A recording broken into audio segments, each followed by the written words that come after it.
Hey guys, good morning. It's Lisa, and thank you for tuning in to She Shoots and Rides. Today I'm washing Thunder um, for my next trip. Well, my next ride, it's a day ride. We're heading out to to Bucks County to do the second part of the Covered Bridges ride. So I'm really excited about that because I'm leading it, so that'll be nice. Um, I just wanted to give an update. Uh, you guys saw my last video where in Shenandoah, in the Shenandoah Mountains, where I had an issue with my bike. And actually, it wasn't my bike, it was the battery. And it wasn't an issue with the battery per se. It's just that what happens is that I had a lithium battery. So that Saturday night, we had torrential downpours. And although my bike was covered with a half cover, um, water still was able to get the battery wet. From what I understand, the way that my bike is designed, the excessive water drains behind the battery.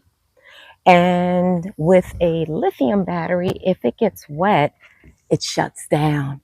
I didn't know that. I've been in one storm since I've had my bike, and that was when we went to Canada. But the bike had the stock battery, so didn't have that issue. So we thought it was a wiring issue possibly, but nope. The next day after I got the bike to the shop, he started it, and it started right up 6 different times. So then that's when the investigation began about why this happened. And turns out that if the lithium battery gets wet or too much water, because it's not waterproof, no battery I believe is really waterproof, but if the lithium battery gets too much water on it, it shuts itself down. I guess as a precaution because it acts as a conductor. So that's what it did. And had I known that, there wouldn't have been a need. I would have just let the battery dry out and I would have came home.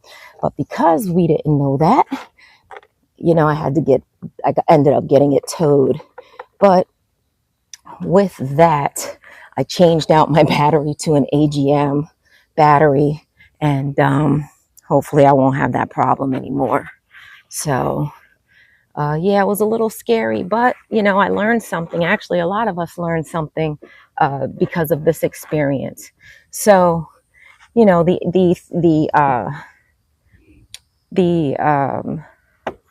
lithium batteries are good. Not going to say that they're not, but you just have to understand that they're not meant to take on excessive amounts of water. Otherwise, they will shut down, start throwing codes, and your bike will start throwing some codes like mine did, and you have to let it dry in order for it to start up again, work. So that was a learning experience, and that's okay. It happens. I'm just thankful that it wasn't anything with the bike. And it was something as simple as just swapping out the battery. And it's really hot out here. So I don't know what the temperature is like for you, but for me in the Northeast, it is going to be close to 100. I think today is going to be 88, 90. And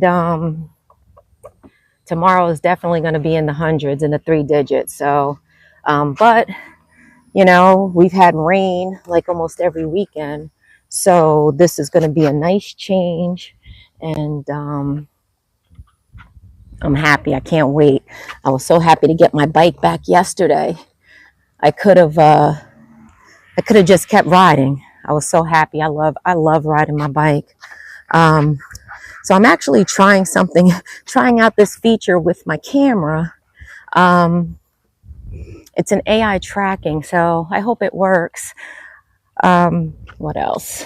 So as you can see, the last time I was washing my bike with a bucket and some water, But this time I decided to use my waterless wash. So this is Flowgenix, and I love Flowgenix.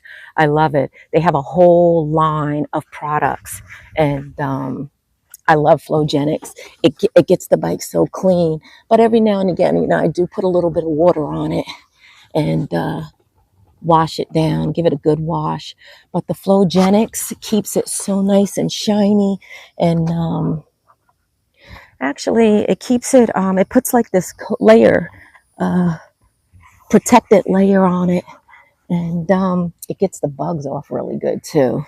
So I like it. I like it a lot. I've been using Flowgenix now for, I think, a year. I saw it on social media, and I tried it, and I was very pleased with it. So, you know, if you ever if you're ever looking for something different to wash your bike or your car with, the Flowgenix is really good, and it's really it's waterless, so it's kind of cool. One less thing I have to worry about. Bucket of water. What else? So, so my last video, hey, I know it was a long video. Whew. After I realized, you know, the 50 minutes, it was my first time actually doing my own editing. And, you know, I think I was just exhausted. I was up till 4 o'clock in the morning, not editing, but just making sure everything was okay. And so I just put it out. But what I'm going to do, I'm going to try not to put videos that long out going forward. Actually, I'm not going to say I'm not going to try. I'm actually not going to put out videos that long, because if it was me, would I watch a 50-minute video? Not at all. I would scroll through that video. And I think that because the video was so long, there were some great moments in there that might get missed, some great views, because really, in reality, who's going to watch a 50-minute video? You know, I know I'm not, and I don't expect you all to, but I did throw some shorts up there. So, and what I'm going to do for the Shenandoah ride is I'm going to put out a remix, and I'm going to break it down into 10-minute videos. I'm not going to, you know, I'm just going to put them out there. I'm not going to be on there to say my hellos. I'm just going to cut it up and put them out there. And there might be some other videos, some other footage, because I had so much. I think I was on footage OD. So, you know, I'm going to try to be more mindful going forward with how long my videos are, because again, you know, I got to think of, what if people are working and they are on their break and they want to view my content and it's long, or they, you know, that's longer. 50 minutes is longer than some folks' breaks. I know it's longer than mine. I get a 30-minute break. So, I know it's definitely longer than mine. And I really want you to be able to enjoy my content. I don't want you to get bored of it. And if you are, let me know. You know, I definitely look at my comments and I respond to them. So if there's something, you know, that you feel I can do better, I mean, like I said, I'm new to this. I'm a work in progress. So, you know, all feedback is great feedback, as long as you're not being mean. You know, I will definitely take all the feedback, and that will only help me to be better and grow. So if you have any feedback for me, feel free to leave it. I'll definitely respond. I look at all my comments. I think it's important. You know, I'm not perfect. So, and I'm always looking to learn something new. So, maybe you have something, maybe you see something where I can be better. Maybe there's something that I'm doing that you don't like, that I could get rid of. I don't know. That's why I'm depending on you all to let me know how I'm doing. You know, do you like my content? Do you like, you know, what don't you like? You know, I am working really hard to make this a great experience. So just, but like I said, any feedback is welcome feedback. As long as you're not being mean, I definitely will appreciate it. So, again, thank you for tuning in to She Shoots and Rides. I'm Lisa. I hope you enjoy the footage that's coming up. I will definitely let you all know when I put it out. Hopefully it won't take a week because it's just a day ride and not a weekend ride. And if you like the content, please click the like and the subscribe buttons. And again, I want to thank you all because I got 28 subscribers. I know it's not a lot, or it doesn't seem like a lot, but it's a lot to me, considering that I've only been doing this for a week. And I've got over 700 views with the footage that I've added. So thank you again. Thank you so much. So enjoy the rest of your day. God bless. Have a good one. Bye-bye.